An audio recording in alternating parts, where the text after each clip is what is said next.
From Quito, Ecuador, my name is Carla Gonzalez, and this is From the South, the evening news brief on Telesur English. And we begin this new edition right now.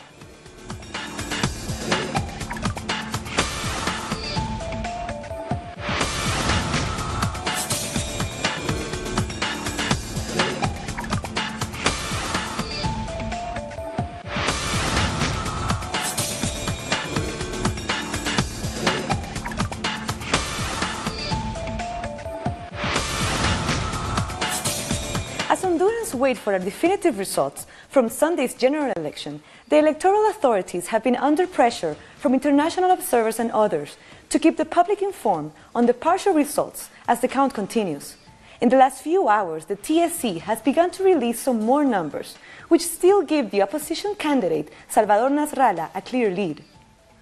According to the TSE, with over 62% of the ballot boxes counted, Salvador Nasralla of the opposition alliance had 44.33% of the vote. The current president, Juan Orlando Hernández, had over 40.51%.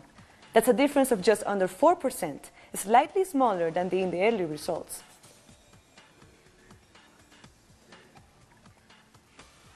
Speaking in the last hour, Salvador Nasralla of the opposition alliance strongly criticized the slowness of the count. We and you as journalists should demand the results. The results should be released step by step. But we cannot wait until Thursday for the pie to be baked, for us to eat it. We need to eat the pie bit by bit. So we need the partial results. Why the electoral authority doesn't have this information, that is the big question. While President Hernández continues to insist that he will be the winner, opposition supporters took to the streets to celebrate what they believe is their victory. Supporters of the opposition alliance mobilized to celebrate what they believe is a victory for Salvador Nasralla. Nevertheless, they are demanding the electoral authority to release the final results of the voting. According to the president of the Supreme Electoral Court, Daniel Matamoros, almost 90% of the votes in Tegucigalpa and San Pedro Sula have been counted, but most of the votes from the provinces are still yet to be registered, records that should be processed this week. If you are asking when we are updating the votes for the president, that will be when they come out of the bags and we are able to digitize them online and then process them. So there's that. We have time, and we'll most likely get all the records by Thursday at noon. They're coming from different parts of the country, and it's a process that normally takes a week to return, but we're working much quicker. On the other hand, Salvador Nasralla, the candidate from the opposition alliance, called on the leaders of his party to defend the results that the electoral authority offered, which suggests an advantage over Juan Orlando Hernández, while he also warned about possible fraud of the results against him. At the moment, and after the report I got from an engineer, Macio Sierra, they have only registered 71% of the votes, and they're waiting to manipulate the system to change history. And in parallel, they're manifesting on the streets for what is known as Mancha Brava, to try to influence people to get violent. Luis and I are democratic leaders. We are people who want peace. And here, the Liberal Party and the Opposition Alliance Party are looking for the peace of the Honduran people and respect for the votes. Former presidential candidate from Honduras Liberal Party, Luis Zelaya, reiterated his acknowledgement of the victory of Salvador Nasralla in the elections. The truth is that I lost the election. The truth is that data reflects that Salvador Nasralla is the one who won this electoral process. I'm sure that it's not easy to recognize the defeat. It hurts to lose, but our country is above this. Don't call on me and expect me to not accept the results because the country is above all this. The president of the Central Committee of the National Party, on the other hand, said that according to calculations, they've got 62 deputies in parliament, for which he was grateful for the will of the people. We also want to use this opportunity to thank you for the strong and full support for us to continue, and for our deputy candidates. Thanks to the Honduran people. Because of your support, our calculations indicate that around 62 deputies are indeed from the great National Party of Honduras. Thank you very much. This delay in the presentation of results not only could risk the transparency of the process, but the peace in Honduras. The lack of definition in the public proclaims a victory could end on Thursday when the Electoral Council allegedly will deliver the final results. Let's go live now to Honduras and our correspondent Heather Gies. So Heather, Nasrallah has been criticizing this slow count. What more did he say about this? So Nasrallah spoke just a few minutes ago, and he was very critical of how long it's taking for the results to come out. He also warned that there could be attempts going on to manipulate the results. He pointed out how the National Party is leading in the congressional count. So there's nearly 50% of the votes counted for Congress, and it looks like the National Party has 46% of the Congress. So he suggested that this was unusual, considering that the opposition alliance has a lead for the presidency, that it doesn't really make sense that the National Party would have that kind of lead for Congress. So he called for supporters to continue to celebrate the opposition alliance victory, but also be alert, saying that the opposition alliance will not allow the government to steal this victory from them. So on the other side, also, President Hernandez, what has been his reaction to this whole process? So the National Party and President Juan Orlando Hernandez continue to claim victory. They have continued to present their own election results, which disregard the partial results that we have so far from the Supreme Electoral Tribunal, which, though very delayed, are the only results we have that are official at this point. So the National Party claims to have their own results, which give a victory to the current president, Juan Orlando Hernandez. So this afternoon, their supporters were called to the streets to celebrate that claimed victory, but that victory is not based on the results that we have so far. And another thing that Salvador Nasrallah said this afternoon suggested that he thought that the National Party could be trying to provoke some kind of confrontations, because there were rumors that the opposition alliance had also called a mobilization this afternoon for 5:00 p.m., which would suggest that the National Party march could cross with the opposition alliance march. And he said that the opposition alliance has not called that demonstration, and warned that if there were attempts from the National Party to sort of infiltrate any kind of demonstrations by the opposition alliance, that will not be accepted, and just insisted that the opposition alliance will continue to celebrate victory peacefully and not resort to violence or provoke a fight in any way. Thank you very much, Heather, for your report. That was Heather Gies from Honduras. So elections officials now in Cuba have hailed the success of municipal elections on Sunday, when more than 7 million citizens turned out to vote. Raúl Castro has announced that he will step down as president in February 2018, and Sunday's vote was the first in a chain of elections that are set to find the country's new leader. The president of the country's national electoral announced that there was an increase in female candidates elected this year. A workers' assembly is taking place at the PDVSA headquarters in Caracas, as President Nicolás Maduro has asked for their support in transforming the state oil company. PDVSA workers have come from all over the country to take part in this assembly. President Maduro has restructured the public oil company hit by corruption scandals and a deep production crisis. His first decision was to appoint General Manuel Quevedo to lead the company, who is set to make an appearance along with Maduro during this event.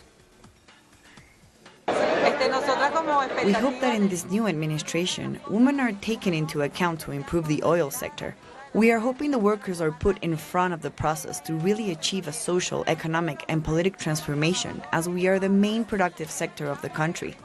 Historically, PDVSA has been the productive force that has supported the country, and today, we, the workers, are here to support the growth of PDVSA, Venezuela, and Latin America. Women workers here want to take on their role to be part of this transformation.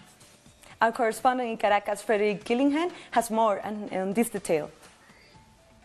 Here in Caracas, we can update you with the latest news regarding the newly appointed leader of the nation's state-owned oil company, the PDVSA. Manuel Quevedo was announced to be the new president of the company on Sunday. He is due to speak at the company's headquarters in downtown Caracas, where he will be joined by President Nicolas Maduro. Maduro has urged the need to stamp out corruption and impunity within the ranks. This is obviously going to be the major task of Cadeva in the coming weeks and months as he takes the reins here in Caracas. From me, in the capital, that's all we have time for. Back to you in the studio. Frederick Gillingham from Caracas. In Argentina, water entered the snorkel of the submarine, causing its battery to short-circuit before it went missing on November 15th, according to the latest information given by the Argentine Navy.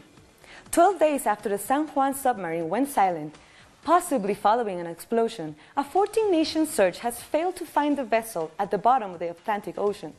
The family members of the crew are divided between accepting that they may not see their loved ones again and hoping for a miracle.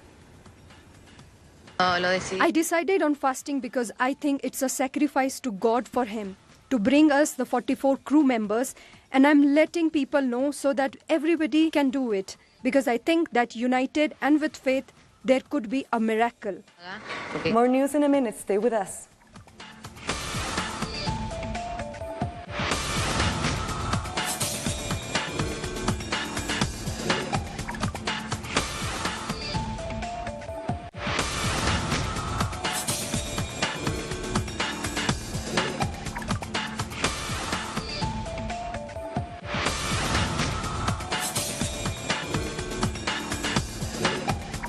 Colombia's lower house of Congress has approved key legislation to set up peace tribunals for former FARC rebels.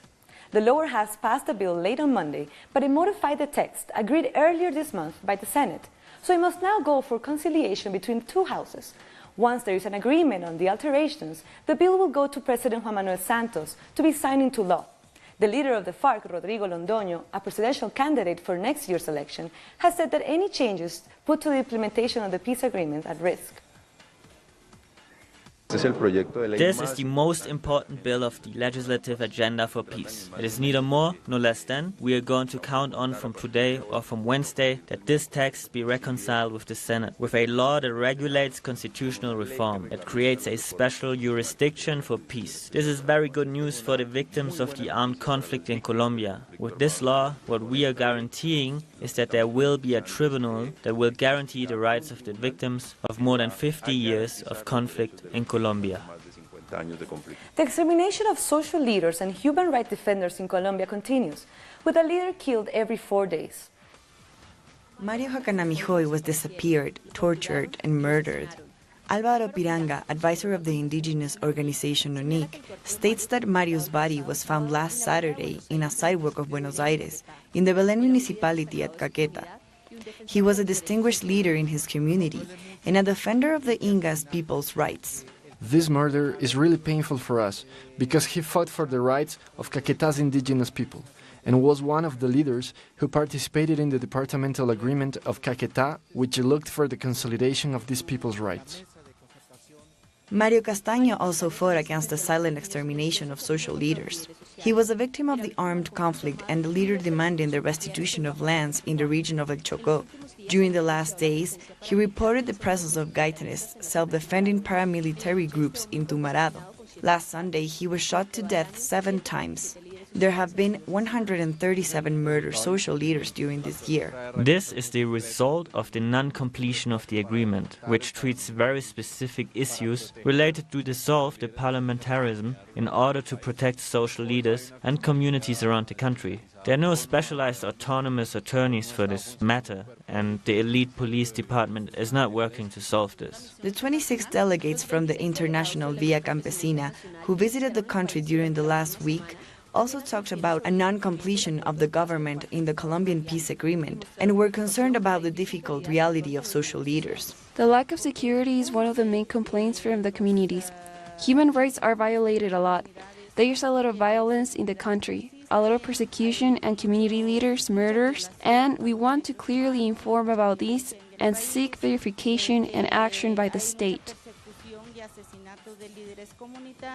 Politic violence is still taking lives in Colombia. During the last 2 years, 253 social and community leaders were killed. Violence against people from inner Colombia has not stopped, as well as crime impunity. The former president of Ecuador, Rafael Correa, is back in Quito, where he criticized the government of Lenín Moreno for using corruption as a political tool to destroy his legacy in the country. Correa called on his supporters to fight against what he called a regression of rights under the current government and not to tolerate corruption. He said the real revolutionaries are from the working class and have clean hands.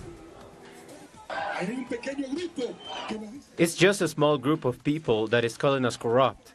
They are the corrupt ones, those who caused the bank crisis, those who stole from the people, those who pushed a fifth of the population to leave their own country. We've never tolerated corruption. Corruption happens in every government, but tolerating it is different. They have played around with the fight against corruption.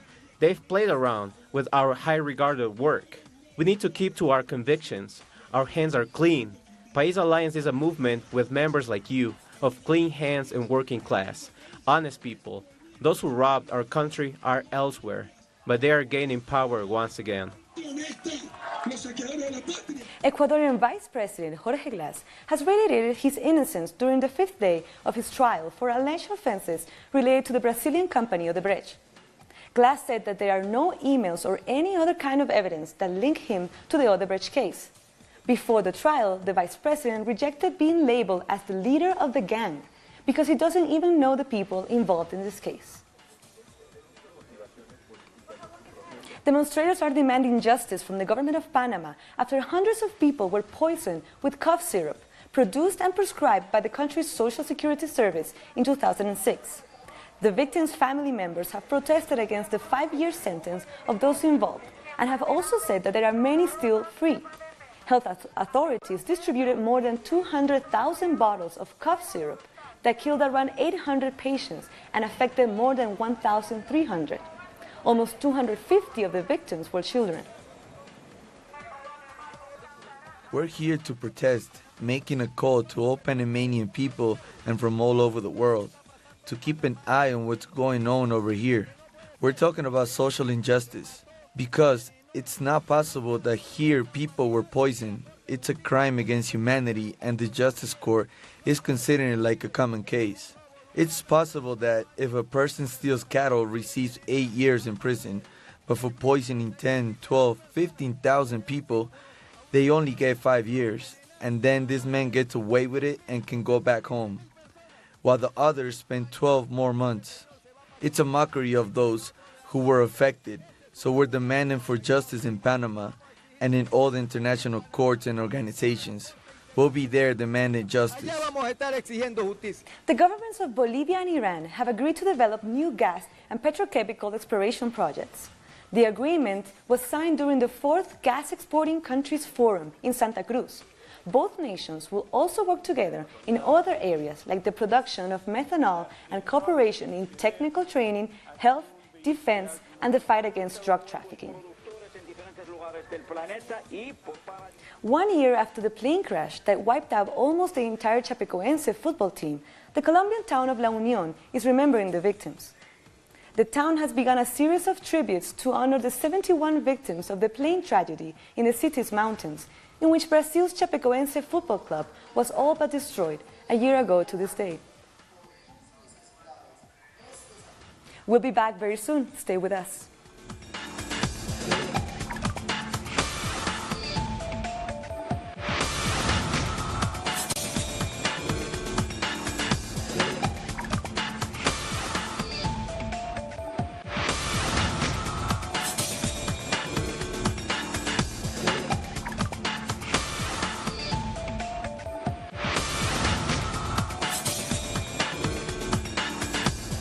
A big package of tax cuts was approved by a panel at the Senate. Past potential obstacles and the concerns from some of the Republican members, the Senate Budget Committee cleared the way for the full Senate to vote on the bill. That vote could happen as early as Thursday and would give Republicans momentum for the top legislative priority. Republicans who control both chambers of Congress and the White House have yet to score a major legislative victory since Trump took office in January. How many hours have I sat here and have you sat there? And we've seen all the charts and all the discussions about how terrible the deficit is, what it means, leaving this burden to our kids and our grandchildren. We heard all of that rhetoric year after year, and now we have a bill that raises the deficit by $1.4 trillion. Protests are taking place against the approval by the EU countries of the use of the weed killer Glyphosate for the next 5 years. This follows a heated 2-year debate in the region over whether the chemical causes cancer. 8 countries backed the license renewal and 9 voted against, with 1 abstaining. The license for the Monsanto chemical, a key ingredient in its top-selling weed killer Roundup. We are highly concerned because there are many signals pointing at the fact that he could just choose, if there is a failure in the vote today, to go ahead and just approve the 5-year renewal with no restrictions and nothing else. And that, we believe, that will be fundamentally undemocratic. As the German government tries to navigate between new coalition talks, the glyphosate vote has made waves, seeing German Chancellor Angela Merkel reprimand an SPD minister. She said that she regretted the yes vote, which went against the wishes of her ruling CDU cabinet, something that shouldn't have happened again. Therefore, I expect that such an incident will not be repeated. I have spoken to Minister Schmidt today, and the head of the Chancellery will point out again that such rules must still be adhered to within the framework of the caretaker government. Shepherd communities in Kenya have told Telesur about the killing of their cattle by the police. This is happening in communities north of Laikipia, where the cows graze and live. The killings have led the community to question the political structures that exclude them. Yemen is a Pokat from Wonyak. He denounces the killing of his cattle and the harm it's causing his community. We don't have the power for our voices to be heard. We would like to denounce the situation to officials, but we don't have a leader, nor anyone willing to listen to us. When the police comes, all we do is remain quiet. They also grow crops for food without supplies and protect their produce from elephants however they can. But they specialize in raising cattle. They would be lost without it. They take us to a nearby house that's been burned down by the police. After they were done killing those cows, they came and burned down this house. He says no one knows why. People who used to live in this house left and haven't returned since. They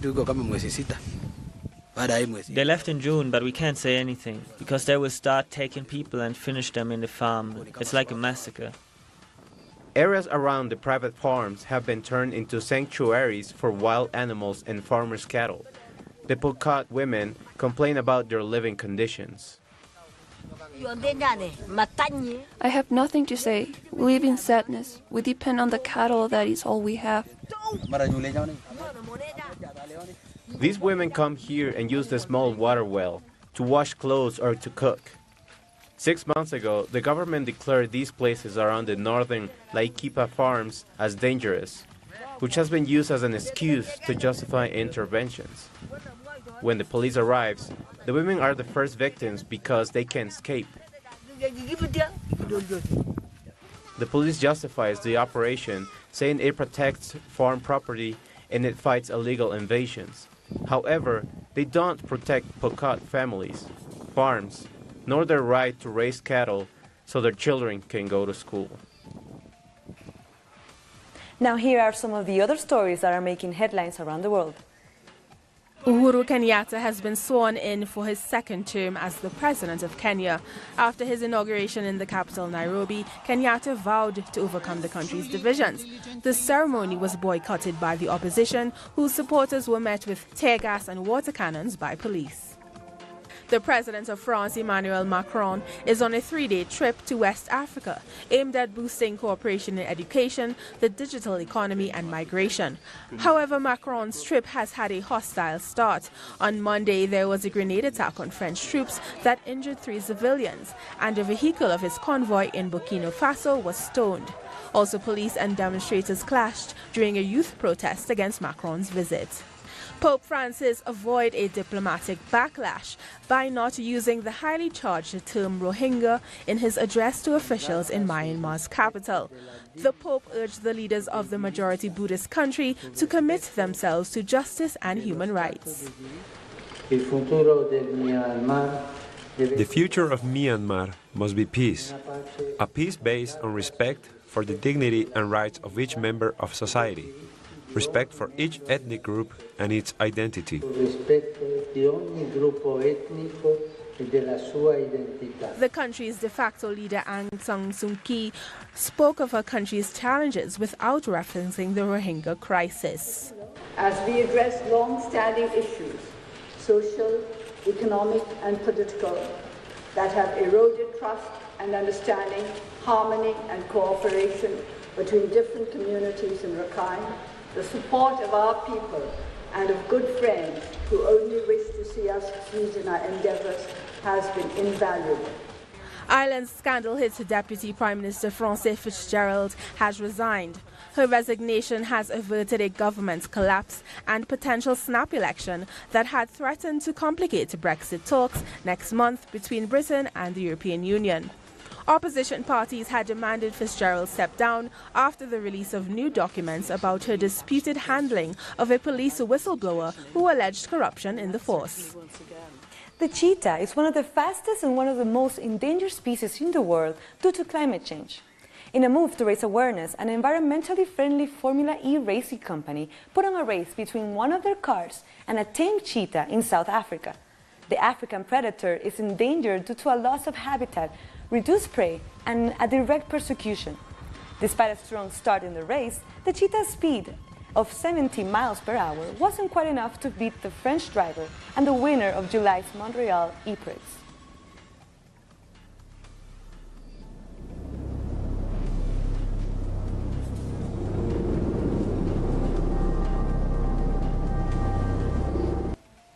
We've come to the end of this evening news brief. These and many other news, you can find them on our website at telesurtv.net/English.